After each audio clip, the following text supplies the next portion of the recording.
Welcome to DentalLyfe. My name is Sam Solomon, and I'm a second year dental student at ATSU, Arizona School of Dentistry and Oral Health, also known as ASDOH.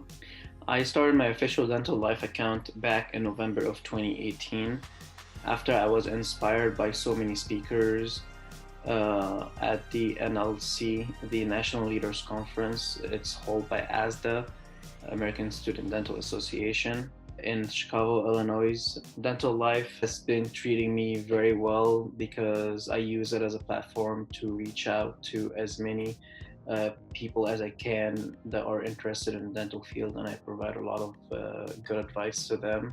And I'll discuss that a little bit further in the video.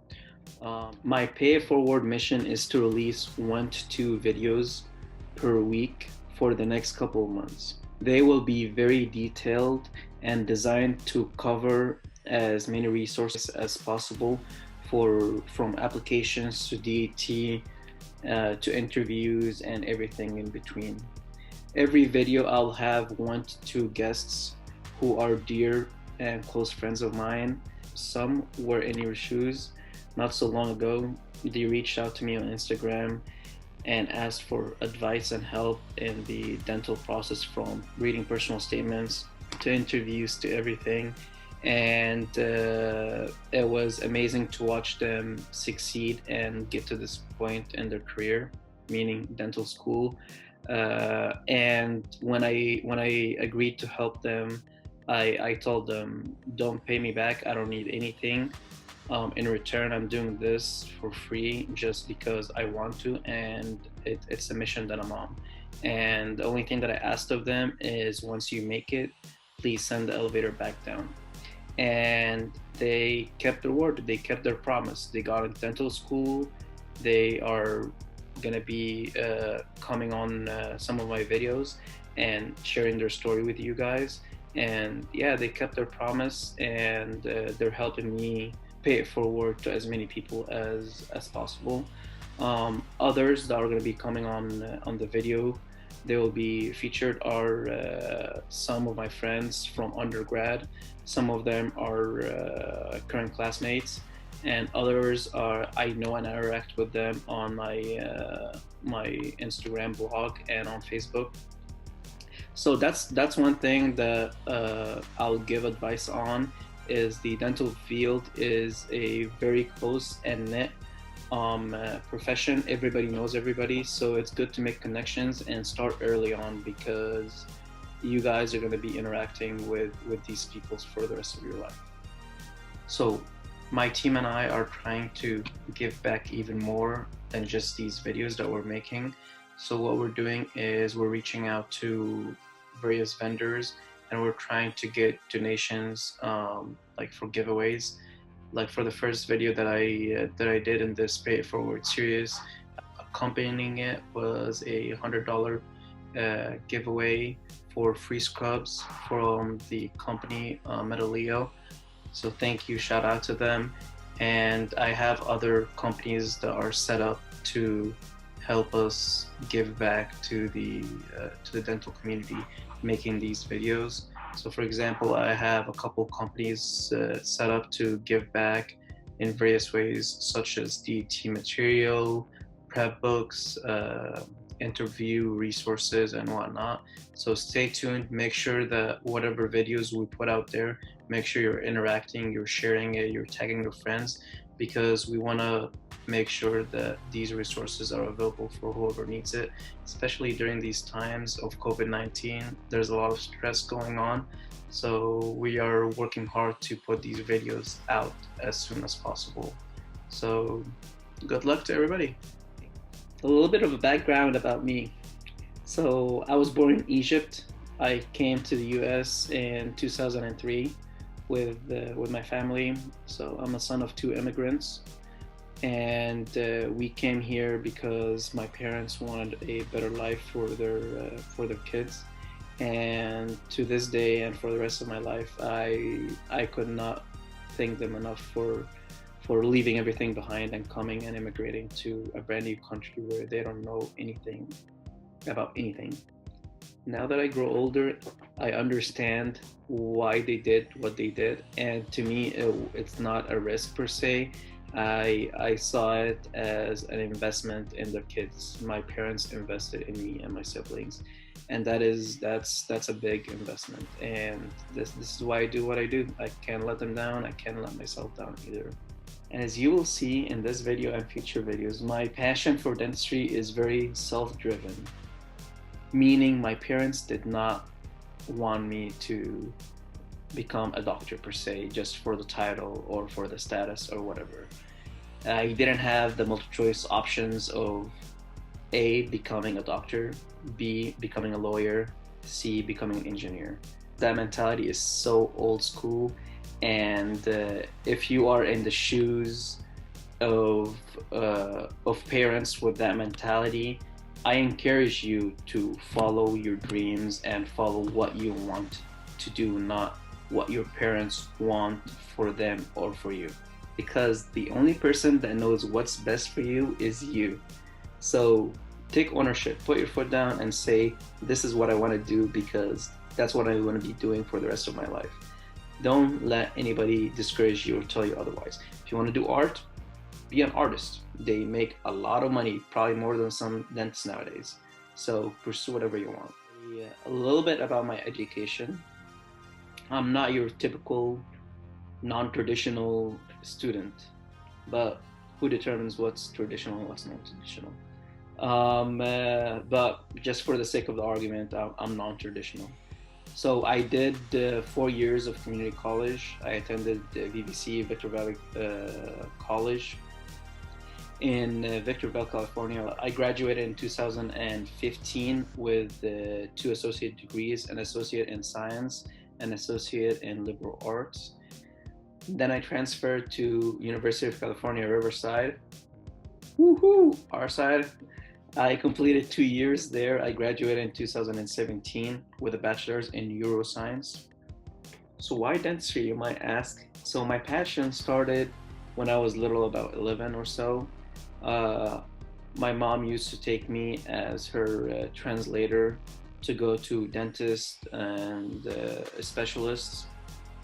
And we went about 3 to 4 times a month for her cleanings, her fillings, her root canal, retreatment of root canal, and then eventually extraction. It came to the point where my mom told me in Arabic that I just want to extract all my teeth and just get dentures because she couldn't deal with the pain anymore.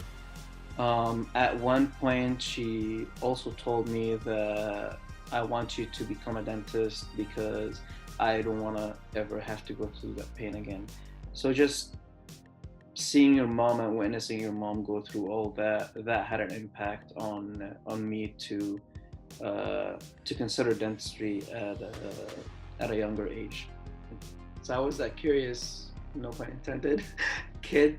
Every time the doctor would leave the operatory, I would get up and move the handpiece, the instruments, use the rheostat, the foot pedal, and just like play with whatever the doctors had on the trays and whatnot.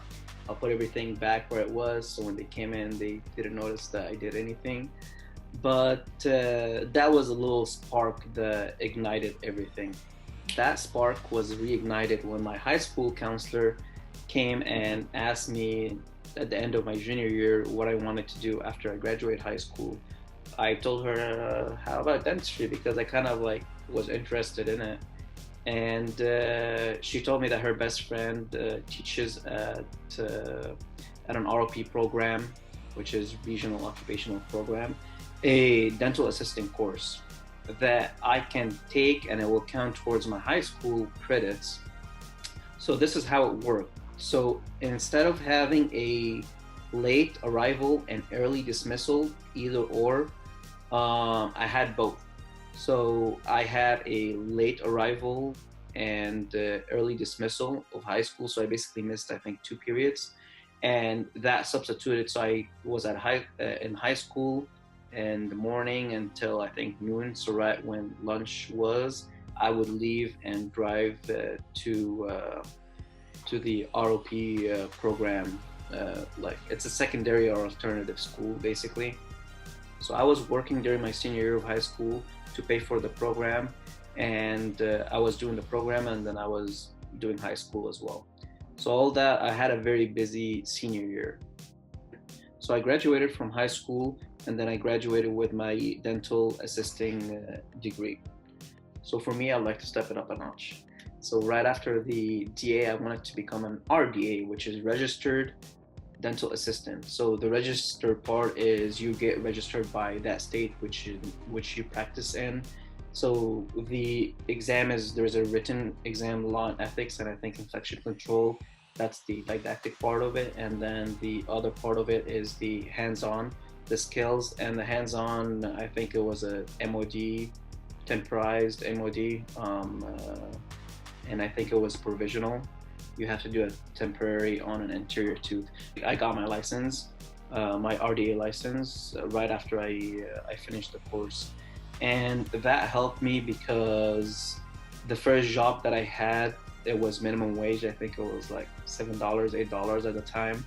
And I didn't go to school, and I always knew my worth. I always knew my value. So I wanted to kind of better myself, and I always wanted to improve myself. So that's why I did the extra work to get the extra pay.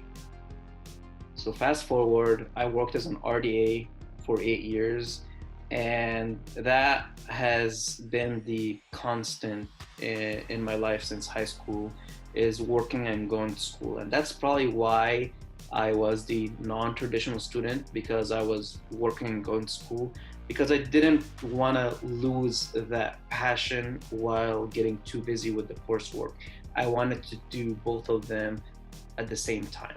This basically was a constant reminder that I should never give up on my dream of becoming a dentist. It took forever, but it was worth it, because here I am. A side note on work. So I worked for many dentists, corporate, private, single office, multi-office practices. I worked as a travel assistant. I worked as dental lab technician. So I basically wanted to try everything. And the best thing that I did was not settle for the shadowing hours to get that check mark that I got, 40 hours of shadowing or whatever it is now. I wanted to do more. I wanted to kind of take a peek at that type of procedure or that type of specialty, and then get as much as I can pre-dental school. So when I get into dental school, I kind of have a general understanding, not a cohesive understanding, but a general understanding of what dentistry is all about. And trust me, after I got into dental school, that knowledge is very minimal to what you learn in dental school. So it's not end all be all thing. That was my personal preference. That was my goal, is to get as much experience as I can. So it makes dental school a little bit more manageable per se. So pertaining to my work, I feel, I respect, I adore, and I understand dental assistants, dental lab technicians, hygienists, front office, back office, everybody. It's not about the dentist. The dentist is not everything. It's your team that is everything. It can either make or break the practice, and you decide as a dentist. So keep that in mind once you graduate and once you become a dentist. Treat your team members with the respect that they deserve, because when you uplift them, that is how you have a successful business model. And that was part of why I worked for so many dentists, because honestly, some offices I just couldn't take it, because I knew my worth, I knew my value, I knew my potential, that I'm going to get into dental school. And honestly, I quit and I moved on to better things. So, but the best thing that I got out of these types of offices is what not to do and what to do when I had a really good experience at another office. So just a side note, because sometimes you get treated well, sometimes you get treated bad or whatever. That is an experience with itself. I'm happy that I chose a career where I don't have to work a day in my life, because when you love what you do and do what you love, that within itself is honoring your craft. In my case, it's dentistry, and I love everything about it. So let's get personal. My struggle. So I struggled to get where I am today. I failed so many times, I continue to fail, but I dust myself off. I move on and I improve myself. Always keep moving forward. You ever watch Nemo? Just keep swimming. Just keep swimming. That's my life's motto, is just keep on keeping on. I took the DT 3 times. I reapplied twice, and honest to God, I was prepared to take the DT as many times as possible and apply as many times as possible. I know sometimes it's good to get everything right the first time, but honestly, rejection is the best thing ever because it makes you take a step back and self-improve and switch things in your life that you would have been oblivious to if you didn't get that rejection. So look at it with a bird's eye view. Don't just be tunnel vision. Oh my God, I got rejection. I'm done. My life is over. No, it's not over. Just step back and then look at everything at a grander view. My 2 cents for all pre-health, pre-dental students, please listen. Never, ever, ever listen to the naysayers. Because someone tells you you can't do something, that is a reflection of themselves not being able to do what they tell you you can't do. Wait a second. You can rewind a little bit and listen to that again. I know it made sense. Because at the end of the day, become who and what you're meant to be. Become a dentist, become a lawyer, become an engineer, become whatever you are meant to be. Not to prove them wrong, but to prove you right. It can be smooth sailing or it can be a roller coaster. At the end of the day, don't forget where you came from. Appreciate the journey, and there's no shortcuts. It's sometimes you just have to shed a couple tears, but it's worth it. So keep grinding, of course, anything but your teeth, and just, I promise you, you will reach your destination. In the meantime, enjoy the journey. It can be smooth sailing or it can be a roller coaster.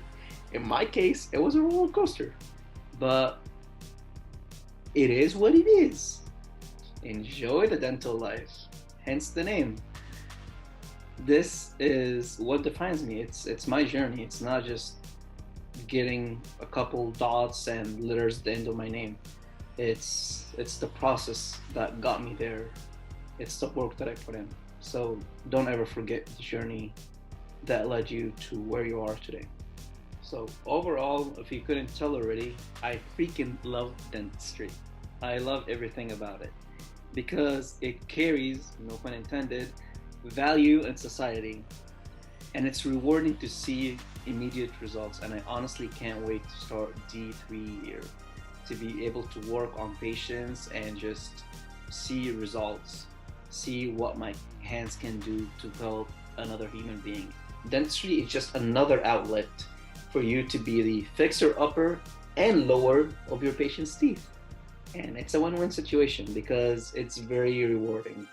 Being an assistant and witnessing life-changing moments helped me get where I am. So you might ask, what is DentalLyfe's mission? During undergrad, whether it was a community college or university, while I was working and doing my undergrad, I always found time to give back. For example, like GKAS, Give Kids a Smile. It's a clinic that is done in February because February is National Kids Health Awareness Month. And at ASDOH, we have the biggest GKAS event in the nation, ASDOH.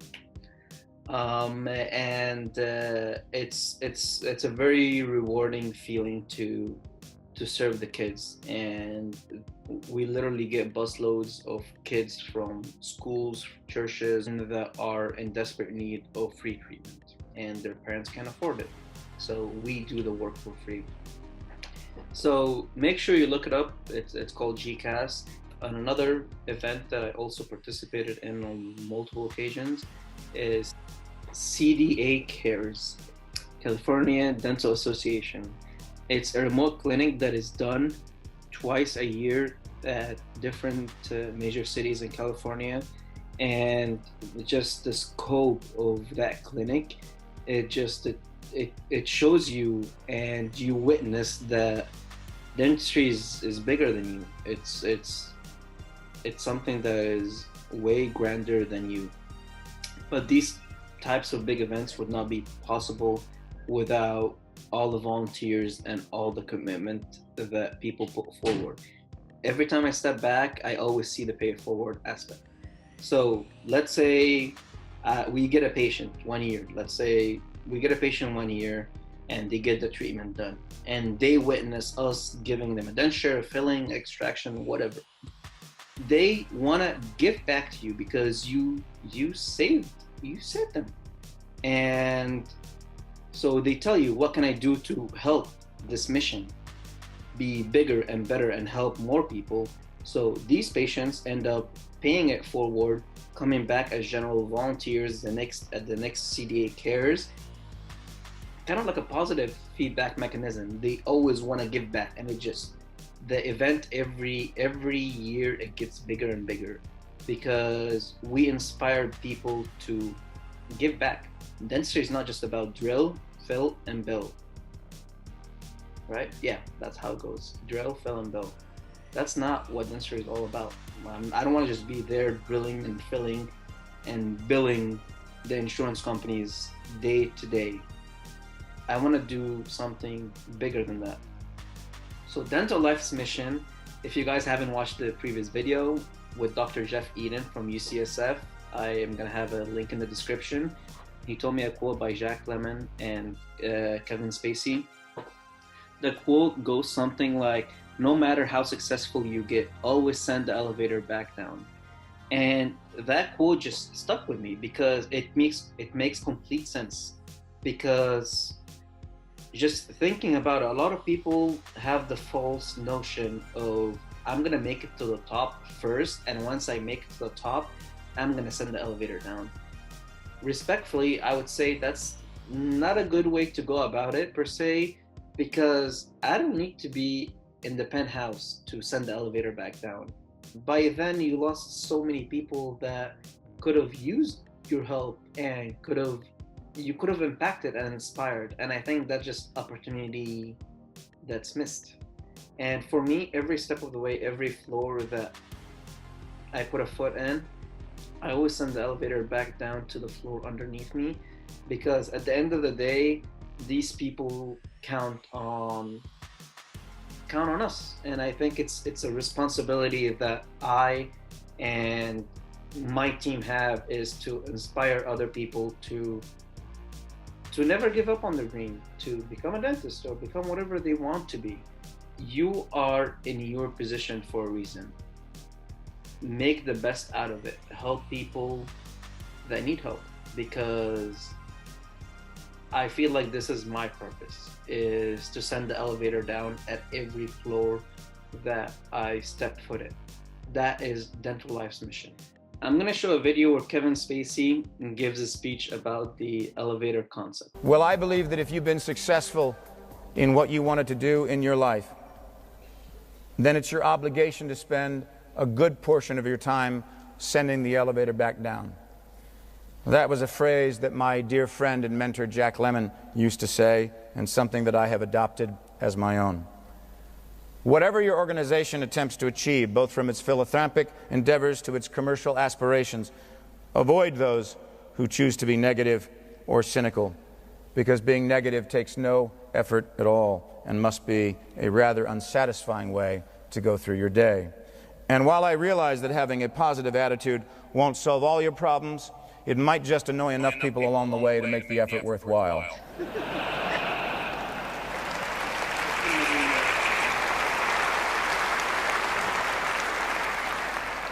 I've tried today to tell you how much my experience has been shaped by those who came before me, what drives me now, and motivates me today, and what I hope will continue to inspire those that follow. The truth is, all of us can send the elevator back down, because it doesn't matter what floor you're on. In life, there's always someone just below, just waiting for the chance to be invited in. I want to wish you all the very best as you seek out your own paths, challenge your world, and achieve your own ambitions. Always try to stay open to new ideas. Be willing to listen, because, as I've learned, new ideas can come from anywhere. Sometimes they're the ones that get chucked over the wall. Our job is to make sure the walls we create are not so high that the new ideas can no longer reach us. So the elevator concept, it's something, I tell you. Make sure you send the elevator back down. So the last concept, and what I would like for you to get out of this video, is the elevator concept and now the pay it forward concept. So this is why I call this video series the Pay It Forward series, because that concept has been a 20-year-old dream and vision of mine. Let me explain. So there's this movie called Pay It Forward that was released by Warner Brothers in 2000, and I watched it in elementary school in my social studies class, and the message has stuck with me for the past 20 plus years. And last time I watched this movie was last year during my summer vacation in Garda, Egypt. And don't ask me why I watched it. So I was relaxed during vacation, and it felt like the right time to watch it because I just had finished my D1 year. And like what I said previously about the elevator, I felt like I reached the next floor, meaning I finished D1 year and now I'm in D2 year, the second floor. And I felt like I'm in a position where I can help people.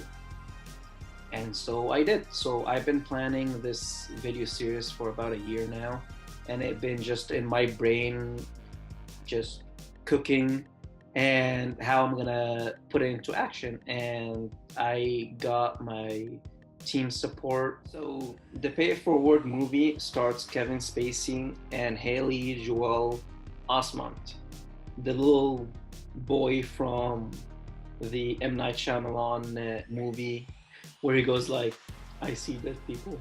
So I'm gonna show a clip of the movie, and I honestly encourage each and every one of you guys to watch it, because it will impact you in so many different ways, because I think it's the message that it delivered, and the movie ages well, just like fine wine. I love it. I can watch it over and over again.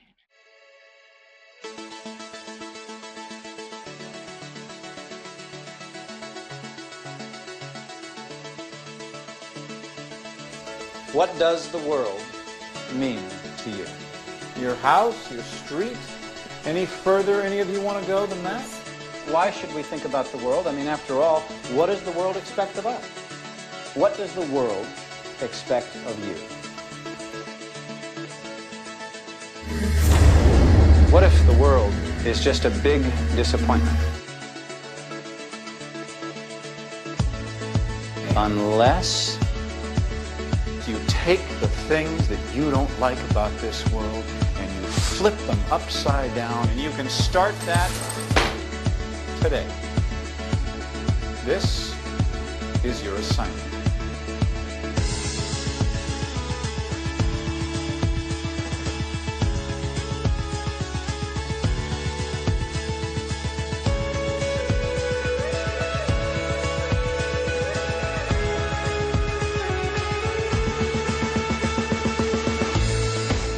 Me, and that's 3 people, and I'm going to help them do it for 3 other people, then they do it for 3 more, but it has to be something really big, something they can't do by themselves, so I do it for them.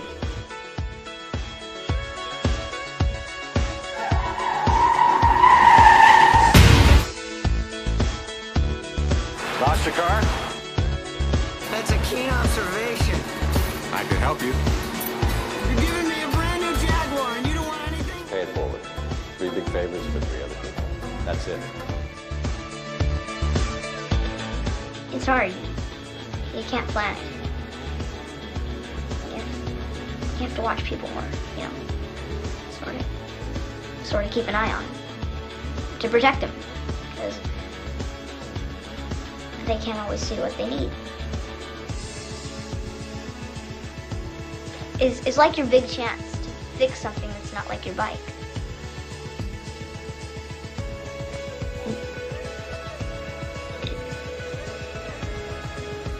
You can fix a person. It's possible. The realm of possibility exists where? In each of you. So you can do it. You can surprise us. It's up to you. Trevor has made an attempt to interact with the world, and that was the assignment. What do you ever do to change the world? I cherish every and each one of you to help 3 other people. You can do it. I have faith in you. Think of an idea to change the world and put it into action. I present to you my Pay It Forward mission. There's so much strength in you and me, power